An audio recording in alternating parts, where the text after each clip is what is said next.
Hello and Minglaba, welcome to Myanmar Today. I'm Henry Zin with the latest news and reports from around Myanmar.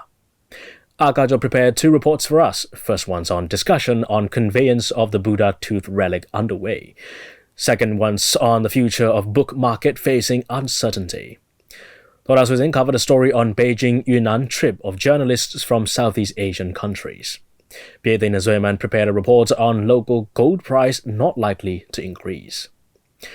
Now, before we get to the reports, let's check on some local news.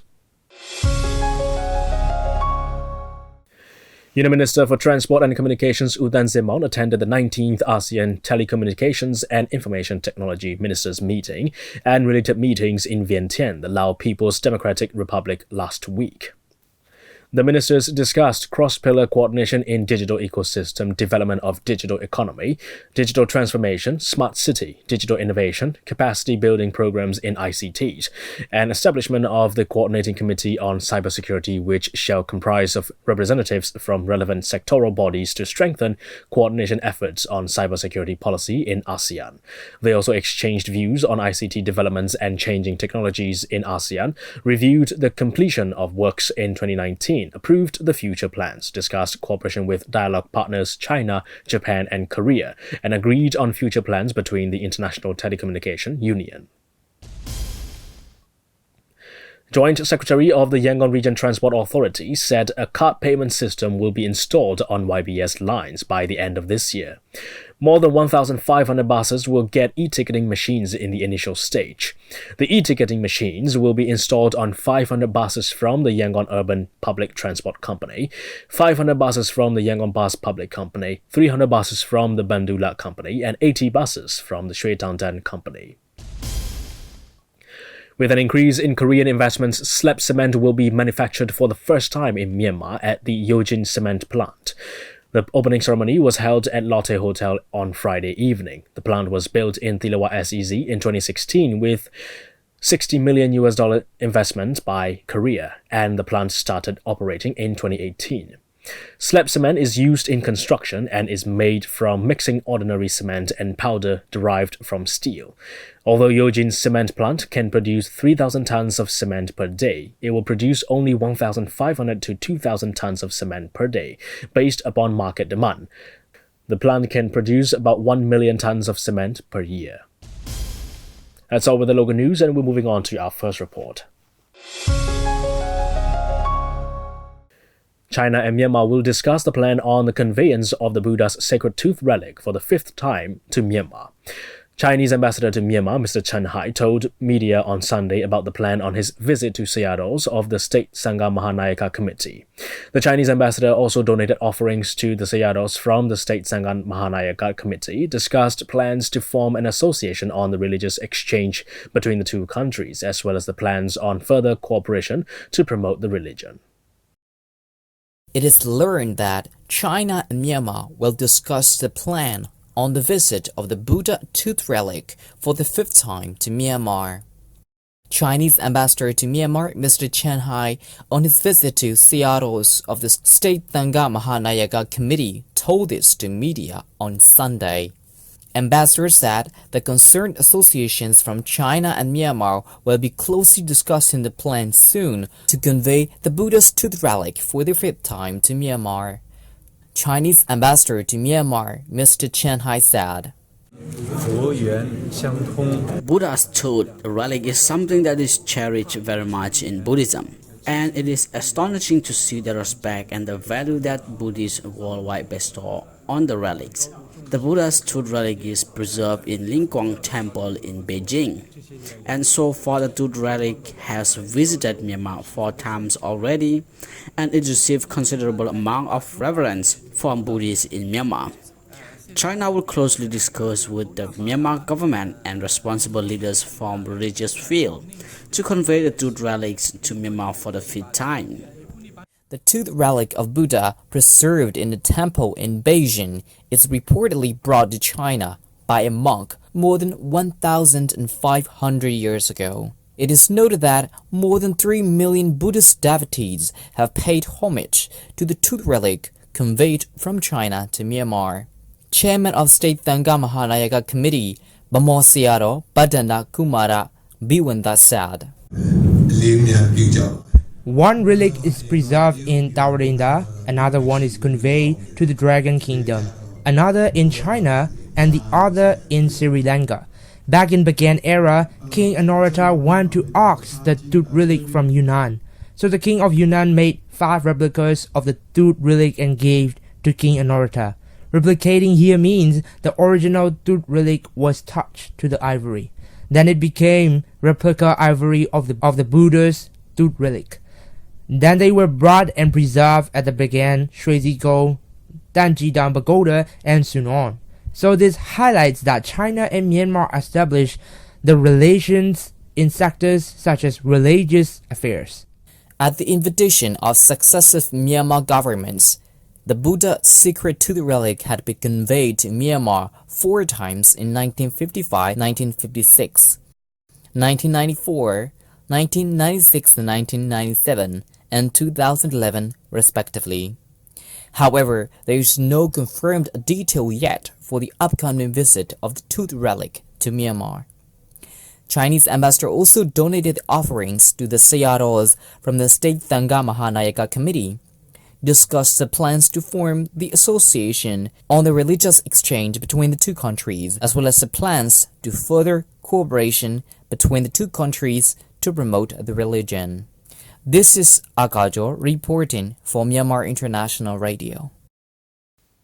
There's a report on discussion on conveyance of the Buddha Tooth Relic underway.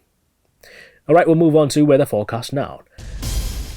In Yangon, there will be variable cloudiness with a shower or thunderstorm in spots during the day, and it will be partly cloudy at night. The temperature throughout the day will be in the mid-30s, and there's about a 40% chance of rain for the day, with wind gusts at 9 km per hour.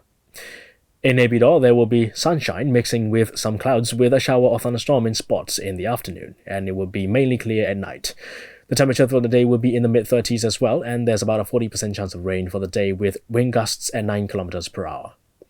In Mandalay, it will be partly sunny with a couple of showers and a thunderstorm during the day, and it will be partly cloudy with a thunderstorm late at night. The temperature throughout the day will be in the mid-30s, and there's about a 59% chance of rain for the day, with wind gusts at 11 km per hour. Stay with us, we have another report coming up, and then we'll check on the stocks and currency exchange rates. Writers and publishers are struggling with the fall of book sales. With everything from shopping to reading going increasingly online, the future of book sales is facing uncertainty. Our reporter Akajo went on to find out more on the market situation as well as the shift in reading trend at the recent literary festival marking the 75th anniversary of Myanmar's prolific writer Momo Inya. Writers and publishers wail that demand on book market is going on downward spiral, which is the major challenge facing worldwide. Despite the frequent book festival held to reboot the market is still stagnant due to the majority of readers going online to quench their thirst. MI Radio went to find out more on the market at the recent book festival marking the 75th birth anniversary of Myanmar's prolific writer Momo Inya.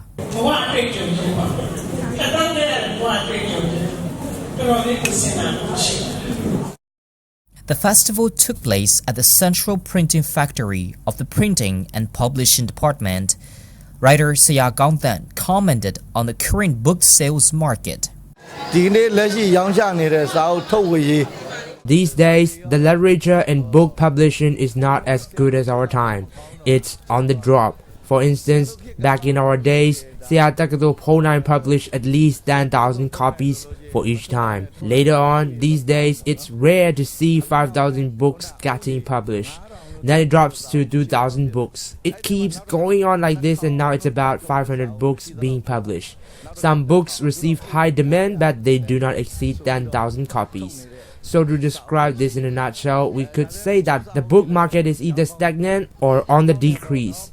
But one thing for sure is that there is no growth.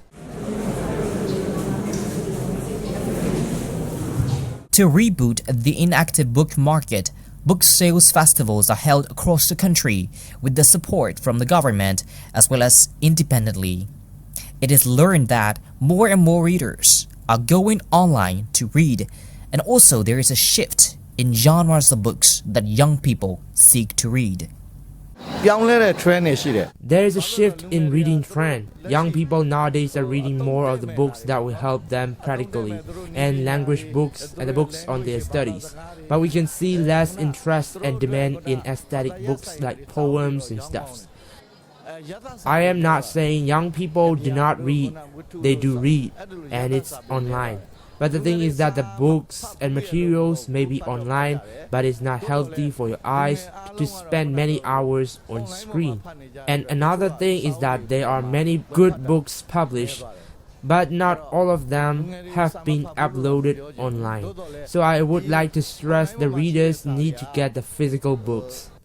The children literature festivals are held across the country under the guidance of the government to nurture the reading habits in children.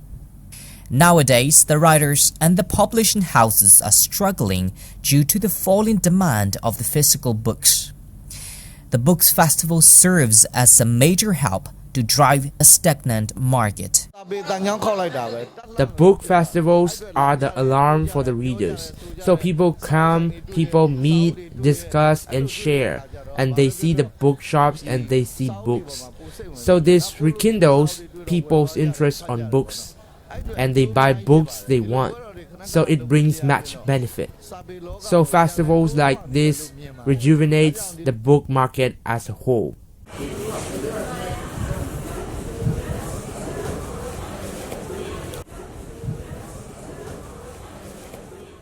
This is Agajo reporting for Myanmar International Radio.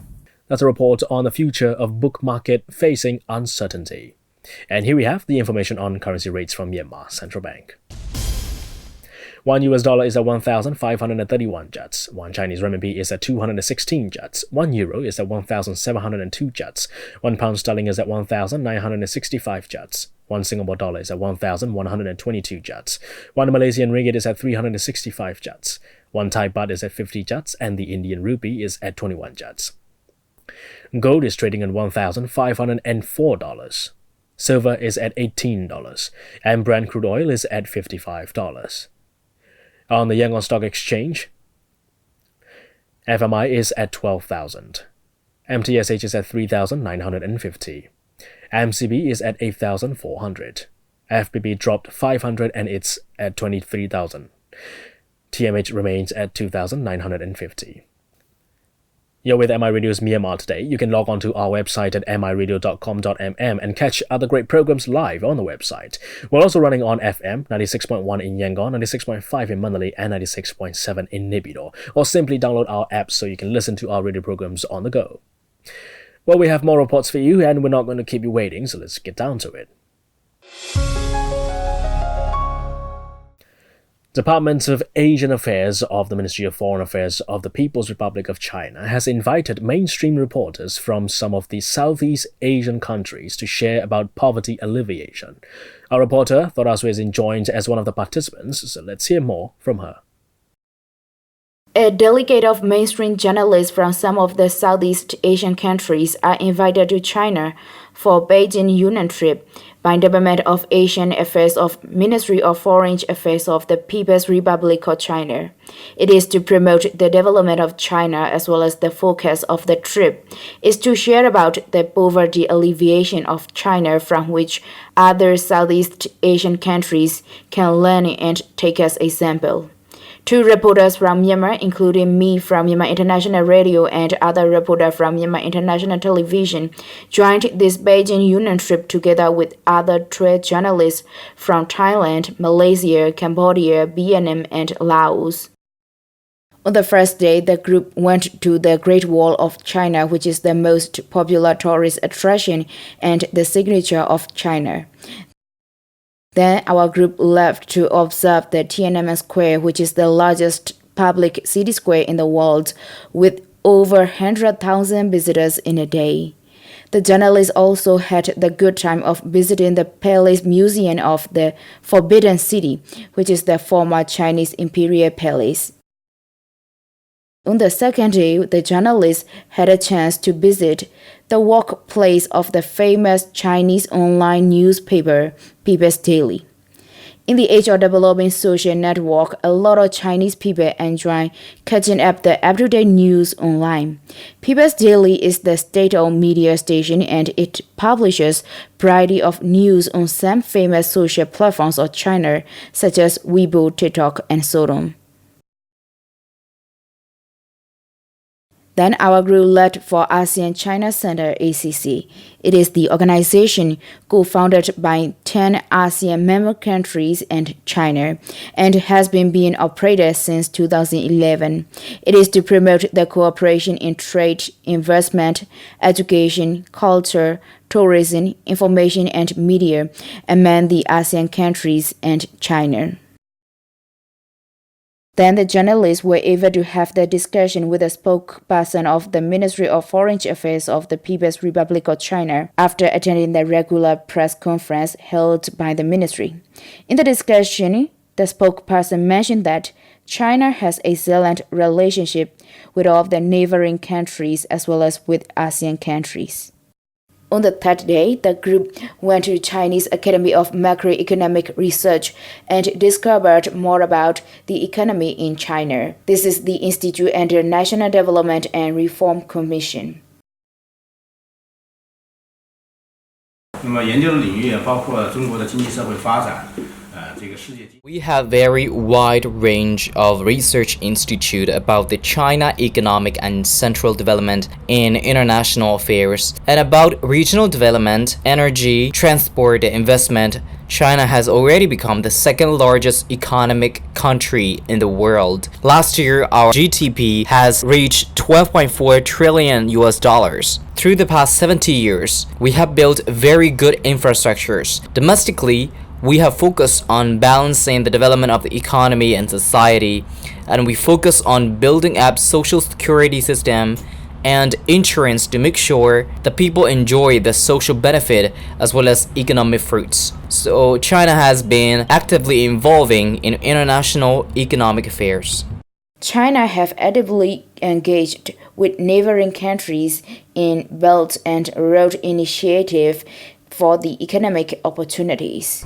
In recent years, the structure and the strategy of the opening up have also changed. So, Belt and Road Initiative has not only facilitated the opening up, but also contributed significantly in global economic development in partnership. Within the framework of Belt and Road Initiative, we have connected on policy, infrastructure, investment, trade and people communication with over 100 countries and have signed over 100 MOUs and cooperation agreements with the partnership countries.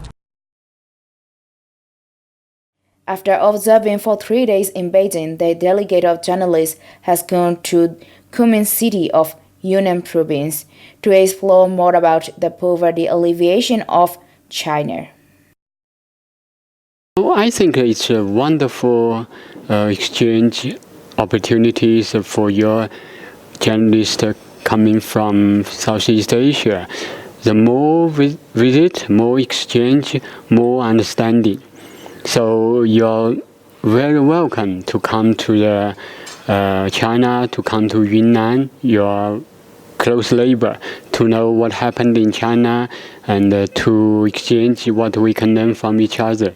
That's all for now. However, I'm going to bring more interesting stories about poverty alleviation in the Yunnan province of China. This is Dora Suisin reporting from MI Radio.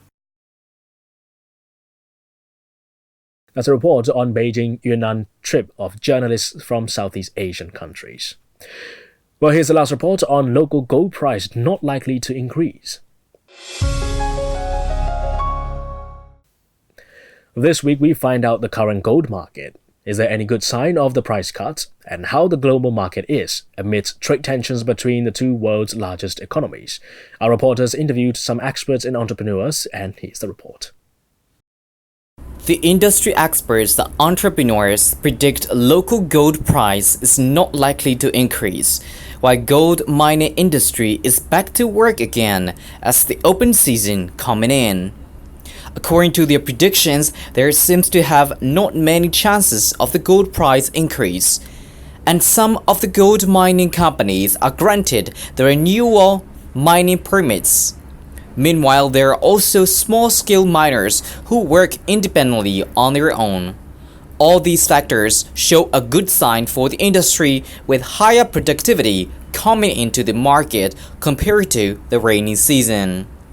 Wu Jiawin, the chairman of Myanmar Gold Entrepreneurs Association, said,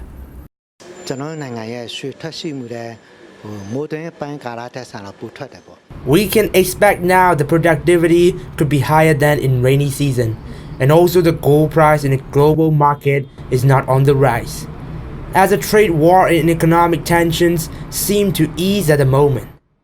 With more and more of higher production in local industry, here in our country too, the gold price is not on the rise. The local market has great potential during the open season. Normally, it is the season of donations. It benefits the jewelry ornaments market too. I don't see any sign of gold price increase. There are also some who wait for the renewal mining permits. If they are granted, the production rate will be higher. The small-scale miners are also digging for gold mostly in the open season. So I don't see any sign of gold production rate decrease. With the little price cut, the gold trading will be in full swing during the season, but the traders expect it is yet to hit the previous sales record. Wu Zoao, the owner of Daisy Gold and Jewelry Shop, said,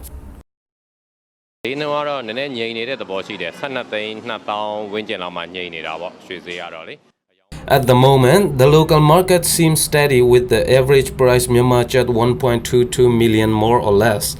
Currently, the gold trade is back to normal, and the sales a bit increased from last year.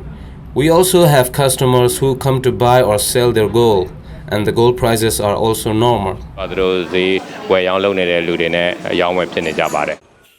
For the market development, the country is also working very hard to develop a big market and also trying to reform the current rules and regulations. The local gold price hit the record high back in the rainy seasons with the drop in the local production and the increase in global price. The scarcity of gold, the significant production cut from the mining due to the weather conditions are the reasons behind the soaring price.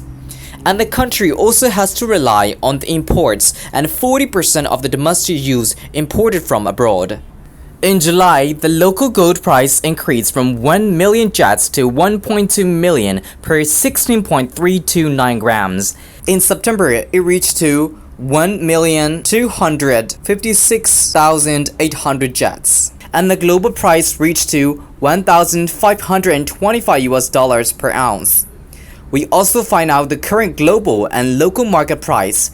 On October 21st, the global price is approximately $1,488 per ounce, whereas the local price reaches about 1,221,000 kyats per 16.329 grams. Naturally, the price can be fluctuated a little bit, but according to the entrepreneurs, it is not likely to hit the record high. That's all the reports we have for today. We're now going to look into some international news here on Myanmar Today. Russian scientists tracking migrating eagles ran out of money after some of the birds flew to Iran and Pakistan, and their SMS transmitters drew huge data roaming charges. After learning of the team's dilemma, Russian mobile phone operator Megaphone offered to cancel the debt and put the project on a special, cheaper tariff. The team had started crowdfunding on social media to pay off bills. The birds left from southern Russia and Kazakhstan. The journey of one steppe eagle, called Min, was particularly expensive as it flew to Iran from Kazakhstan. Min accumulated SMS messages to send during the summer in Kazakhstan, but it was out of range of the mobile network. Unexpectedly, the eagle flew straight to Iran, where it sent the huge backlog of messages.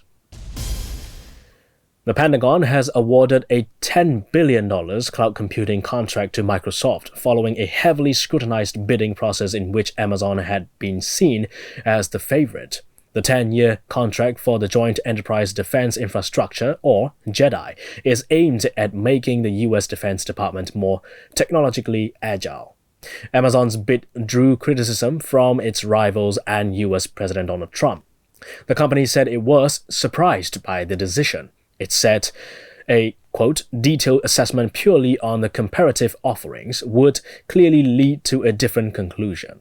Amazon is said to be evaluating its options after the decision.